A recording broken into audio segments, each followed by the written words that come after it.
Quarta corsa, ancora i neo 3 anni in pista, sono in 11 dietro l'autostart. 1 Baiadera, 2 Blade Runner Font, 3 Borg Griff, 4 Benur Risaya TRGF, 5 Brunita Caff, 6 Bari Ama, seconda linea 7 Beder Ronco, 8 Besser Wisser, 9 Blue River, 10 Baby Blue, 11 Brigante Vit. Favori in chiusura per Borg Griff, Alessandro Gocciadoro. Questa è una corsa maiden, cioè di non vincitori fin qui.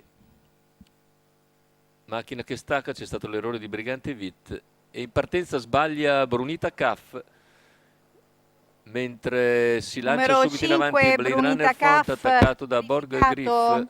a largo anche Numero Bariama 4 Benur Risaya TRGF, che ripiega alla squalificato. corda, mentre Borg Griff rimane per il momento all'esterno con al comando Blade Runner Font. Numero 15,4 9 per i 200 Blue iniziali. Più River, indietro leggiamo squalificato. Besser Wisser.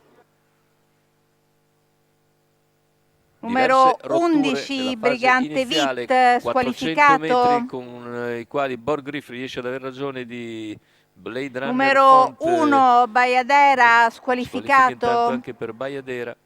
In terza posizione rimane Bariama davanti a Besser Wisser, quindi Beder Ronco.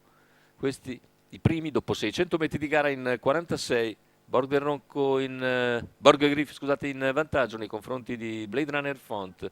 Terza posizione per Bariama, mentre all'esterno cerca di risalire Bea del Ronco, debuttante, che avanza con decisione. 1 minuto e 9 decimi intanto il passaggio al mezzo miglio per Borg Griff, che ora ha 2 lunghezze di margine su Blade Runner Font, mentre Bariama ha avuto intanto uno sbandamento anche Bea del Ronco, praticamente più della metà in rottura.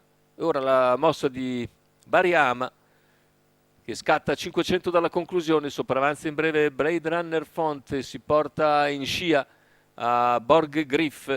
Avanza anche Besser Wisser, seguito da Bea del Ronco, mentre cala completamente Blade Runner Font. 300 scarsi alla conclusione. Bariama ormai in schiena a Borg Griff, un parziale ora in 15,6 per affrontare la retta d'arrivo. Bariama ci prova in open stretch.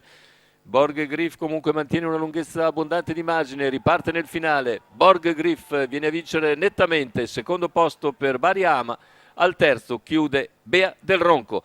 Il successo per il favorito Borg Griff, Alessandro Gocciadoro. 1:15,8 il ragguaglio finale alla prima vittoria in carriera dopo 3 uscite. Borg Griff va a segno, percorso di testa, deve spendere per i primi 400 metri per superare Blade Runner Font, poi in arrivo controlla Bariama e quindi Bea del Ronco